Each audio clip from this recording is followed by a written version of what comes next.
All right, we're on to number 31 for the 2013 Algebra 2 exam for the Pacific High School Math Competition. Number 31 is as follows. One has to distribute 4 different toys among 3 children. Each child must get 1 or 2 toys. How many possible ways are there to do this?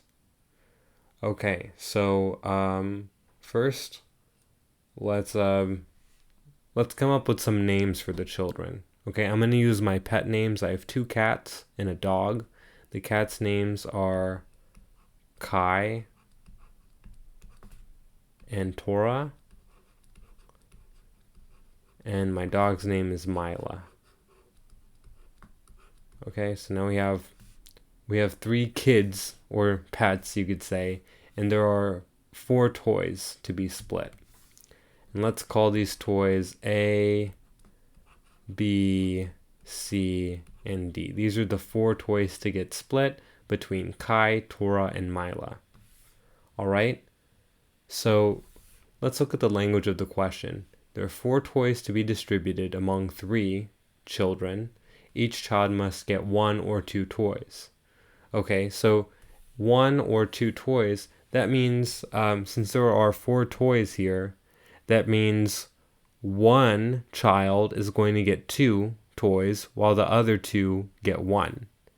Because let's say Kai gets 2 toys. Let's say Kai gets, let's use another color. Let's say, one second. Let's say Kai gets toys A and B. That would mean, well, first, Kai cannot get 3 toys, because if Kai gets 3 toys, then that leaves 1 toy between Tora and Mila, and the question says that each child must get 1 or 2 toys. So what's going to end up happening is, let me write this at the side. One child gets 2 toys. 2 kids get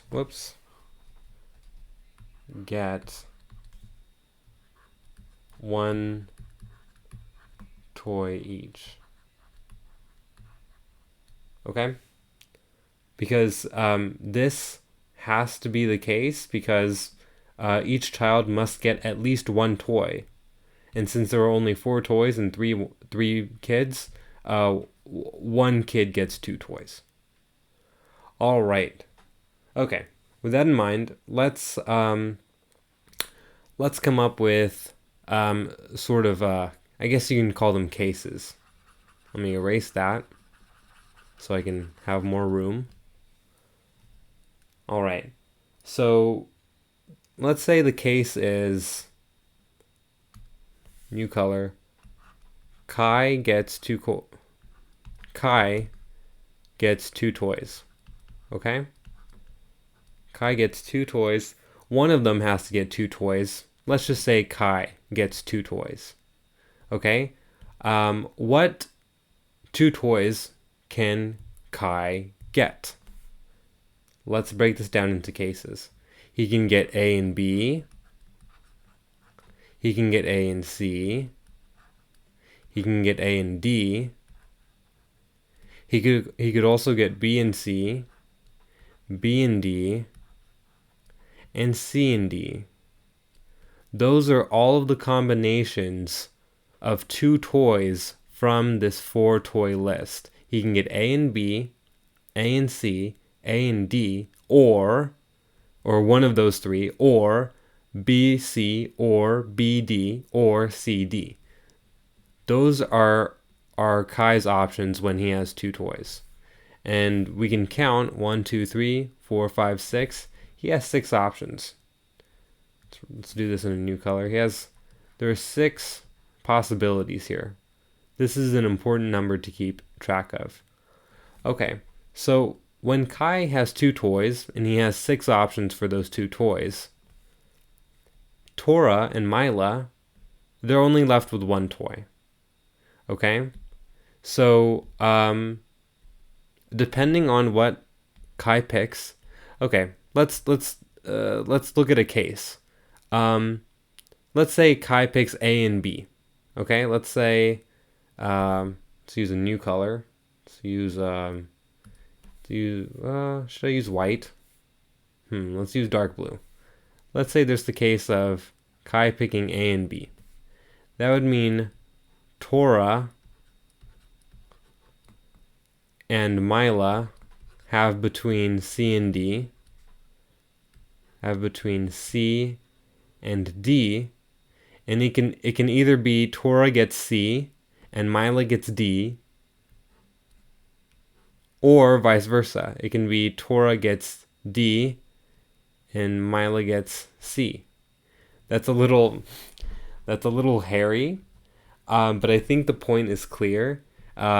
They need to decide which toy they get between themselves, and there are two combinations in this scenario. Either Torah gets C or D, and then Mila picks the other one. So there are really two choices here. Okay? Two choices. Now remember, these two choices between C and D, between Torah and Mila, only occur because Kai picked A, B. Now there are 5 others, or 6 total choices that Kai can pick, and with each of those 6 choices, there are 2 more choices to be made between Torah and Mila. So what does that mean? For each of this 6, we get 2 more choices. That sounds like multiplication. It's 6 times 2 equals 12. Now 12 is a very key number. We're going to keep it in mind for this next step. I think it's our final step. Okay, so we've figured it out. Kai has 2 toys. One child needs 2 toys. And 2 kids get 1 toy each. Torah and Mila, they're left with the remnants. They have to pick which toy they get between the 2 options. And there are only 2 options for each of the 6 that Kai can pick from, which leads to 12. Okay? Now, let's consider another scenario. Let's say instead of Kai getting 2 toys, it's Torah getting 2 toys, or it's Mila getting 2 toys. Then we'll have the exact same situation, but the names are just changed. It would be Mila over here, Kai over here, and we'd get the exact same thing. It'd be 6 times 2, 12, for each of those 3 switches. So you can either put Kai here, you can either put Torah here, or Mila here. That's 3 choices. So what we're going to do is we're going to multiply this. Let's do this in a new step so that it's clear. We're going to multiply this by 3. And that gives us 36, which is our final answer, and that's answer choice E up here. 36. Okay, let me just repeat that last step. We've already deduced that in our first case or example scenario, Kai is the one that's getting 2 toys. And I listed all combinations of 2 toys from A, B, C, and D. You get AB, AC, AD. You get BC, BD, CD. Those are 6 choices, or 6 combinations of picking 2 toys from this 4-toy list, which is why we have 6 here. Then there are Torah and Mila, and they're left with 1 toy each.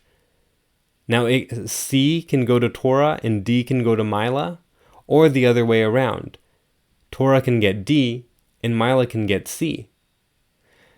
But remember, these 2 choices all happened because of 1 choice made here out of 6.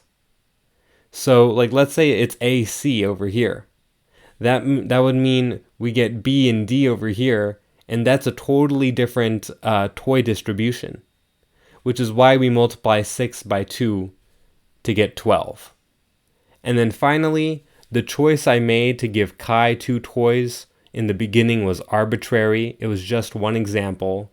We need to multiply this 12 toy distribution by 3 because there are three different kids or pets who I can give 2 toys to, which is why we multiply 3 by 12 and we get 36. Now, with all of that being said, all of that review or recap, a better way or an alternative way to approach this problem would be to create a sort of decision tree. And now a decision tree would look something like this. You know, we have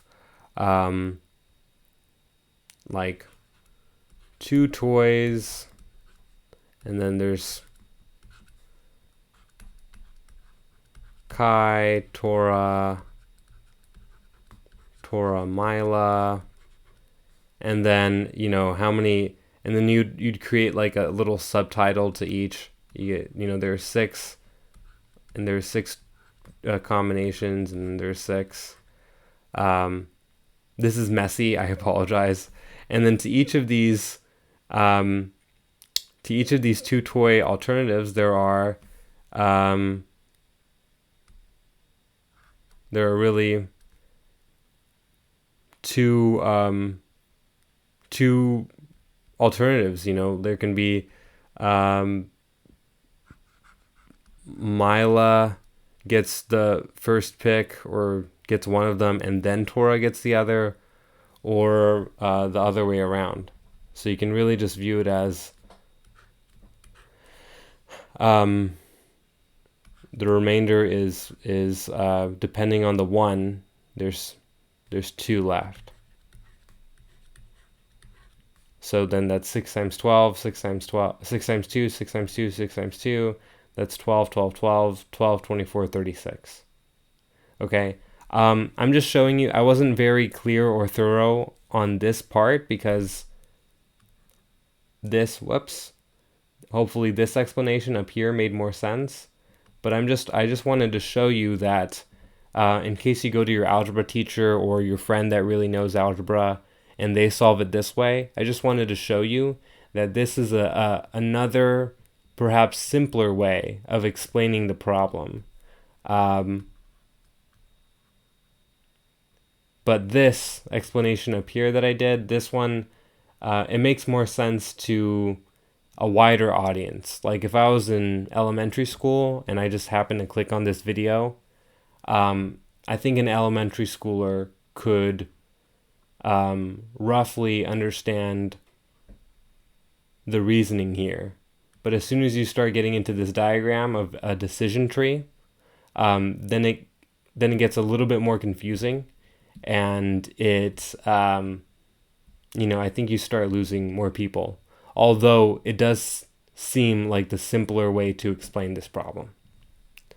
All right, I'll stop talking now. If you have any questions, just leave a comment down below. If you found it helpful, like. If you didn't, dislike. Yeah, thank you for watching.